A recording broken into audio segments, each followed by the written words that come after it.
Guest চলে এসেছে ভোর 3টের সময়। Thank you for coming. মেকআপটা তো আমার বেশ ভালোই লাগছে, মোটামুটি ভালো।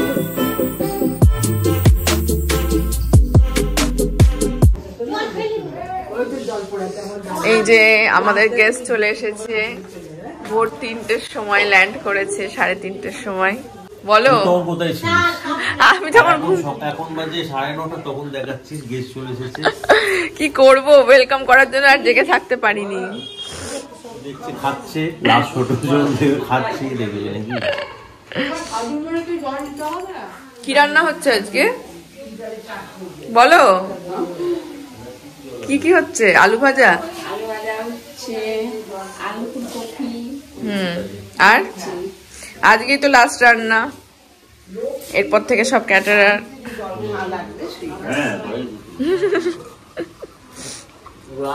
আরে সব এখন এ আসতে পারবে না, ও আসতে পারবে না, যুক্ত লেগে যাচ্ছে।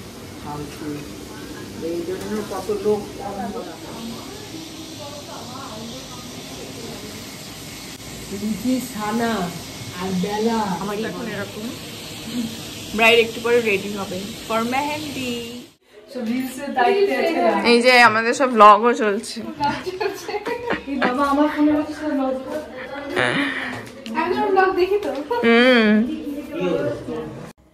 তো এটা হলো অমল কাকু আর তিতলি, ওরা এসেছিল কলকাতা থেকে এখানে আমাদের বাড়িতে বিয়ে অ্যাটেন্ড করতে, অ্যান্ড তার সাথে সাথে এখানে আরেকটাও বিয়ে বাড়ি ছিল, সেটাও অ্যাটেন্ড করতে একসাথে। তো আমি ওদেরকে প্রথমবার যেহেতু আমাদের বাড়িতে এসেছিলো, তো এই বাড়িটা ঘুরে ঘুরে দেখাচ্ছিলাম। অমল কাকু অ্যাকচুয়ালি এখানকারই, মুর্শিদাবাদেরই, কিন্তু পরে কলকাতায় গিয়ে সেটেলড হয়েছে। তো তারপরে আমি, দেবজিৎদা, রিক সবাই মিলে আমাদের মাঠে গেলাম, মানে যেখানে আমাদের এখন প্যান্ডেলের কাজ চলছে, সেখানে যে কীরকম এখন কাজ চলছে, কতটা কি কাজ এগিয়েছে সেটা দেখার জন্য। তো আমি তোমাদের এখানে একটু বলে দিই, আমাদের বাড়ির সামনেই, মানে বাড়ি থেকে বেরিয়েই হচ্ছে এই রাস্তাটা, যে রাস্তাটা পুরোটা এরকম লাল আর সাদা কাপড় দিয়ে পুরোটা ডেকোরেট করা হয়েছিল, এবং তার সাথে এখানে প্রচুর লাইটসও দেওয়া হয়েছিল। তো সব মিলিয়ে ভীষণ সুন্দর লাগছিল এটা, এই জায়গাটা দেখতে আর কি। Thank you for coming.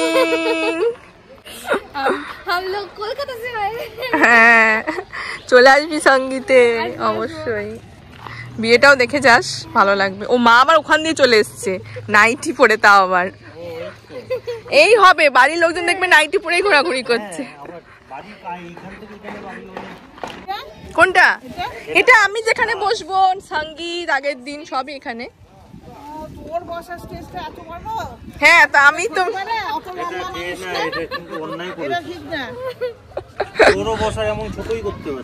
বাবা কেন, আমার এখানে মেনলি সবাই আসবে। আশা করে আসছে, এটা কোথায় পাঠিয়ে দিয়েছি। তো এটা হচ্ছে আমাদের বাড়ির পাশেই ক্লাবের মাঠ, আর এই যে এই স্টেজটা দেখতে পাচ্ছ, এটা হচ্ছে আমার মেন ব্রাইডাল স্টেজ, যেখানে আমি বসবো বিয়ের দিন, প্লাস সঙ্গীতও এখানেই হবে। এটা হচ্ছে বরমালা স্টেজটা হবে, যেটা এখন অবধি কিছু হয়নি, বাট এইখানেই হবে বরমালা স্টেজটা। আর এই জায়গাটা হচ্ছে খাওয়া দাওয়ার জায়গাটা। খাওয়া দাওয়ার জায়গাটাতে আমরা খালি শেড করেছিলাম, বাকি এমনি ওপেনই রেখেছিলাম। আর পিছনে যে জায়গাটা দেখতে পাচ্ছ, ওইখানে অ্যাকচুয়ালি আমাদের দুর্গাপুজো হয়, ওইখানে অ্যাকচুয়ালি রান্না বান্না হবে, আর এখানে পুরো খাওয়া দাওয়ার ব্যবস্থাটা থাকবে। তো আমাদের একটু ডাউট হচ্ছিলো যে আমাদের খাবার দাবারের জায়গাটা কি ছোট হয়ে যাবে, তো সেটা আমরা ডিসকাস করছিলাম সমীরনের সাথে। সমীরন হচ্ছে ব্লু রোজ প্রোডাকশন হাউসের ওনার, তো যাকে আমি আমার বিয়ের পুরো ইভেন্টের দায়িত্বটা একদম চোখ বন্ধ করে দিয়ে দিয়েছিলাম। হাই এভরিওয়ান, তো আজকে হচ্ছে আমার মেহেন্দি, আর আজকে মেহেন্দির জন্য আজকে আমি নিজেই রেডি হবো। তো আজকে আমি তোমাদের সাথে সেটাই শেয়ার করবো। এটা হচ্ছে আমার মেহেন্দির আউটফিট, মানে পুরোটা আমি কোনো পরিনি, জাস্ট টপটা পরেছি, তার সাথে নিচে এমনি একটা বাড়ির প্যান্ট পরে আছি। তো বাট আমার মেহেন্দি আর্টিস্ট চলে আসবে দুপুর 3টের সময়। একটু তাড়াতাড়ি করেই পড়ছি, কারণ আমি হাতে পায়ে সব জায়গায় পরবো, আর টাইমও লাগে প্রচুর মেহেন্দি করতে, আর হাতটাও তাড়াতাড়ি শুকিয়ে যাবে, তাড়াতাড়ি কালারটাও আসবে, সেই জন্য, আর ফাঁকায় আছি বলে এই জন্য। যাই হোক, এখন আমি ঝটপট করে ready. Yes, I am very excited, finally it's happening. আর ওইদিকে তুইনের সাথে আমার সকাল থেকে কোনো কথাই হয়নি, কী হচ্ছে ওখানে, নান্ডিমুখ কী হচ্ছে, ওর আজকে নান্ডিমুখ হওয়ার কথা মনে হচ্ছে, তো জানি না, কথা হয়নি। তো আমার ফোন করার সময়ও হয়নি, ও আজকে ব্যস্ত। তো চলো আজকে ছটপট করে রেডি হয়ে এলফ কসমেটিক্সের primer, which is my favourite. ভাবছি কালার কারেকশন করবো, যেটা আমার কাছে রয়েছে অনেকদিন ধরে, বাট করার মানে সময় হয় না অ্যাকচুয়ালি যখন আমি কোথাও বেরোই। কালার কারেকশন করছি forever 52 foundation which is very very pigmented.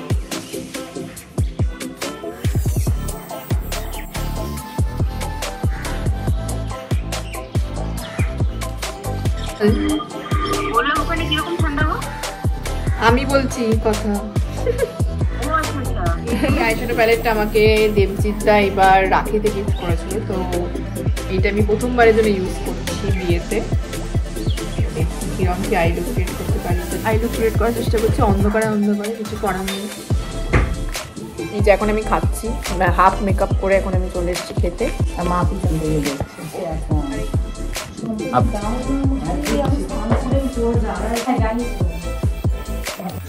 এই যে আমার মেকআপ অলমোস্ট ডান। এবার আমি হেয়ারটা করবো, এখন হেয়ারটা করবো আর তারপরে আমার মেহেন্দি করতে বসে যাবো। তো অলমোস্ট এখন বাজছে 3:30 পৌনে 4টে। তো মেকআপটা তো আমার ভীষণ ভালোই লাগছে, মোটামুটি ভালো করতে পেরেছি। So let's do the hair. নারী মুখ সব হয়ে গেছে। ও এই যে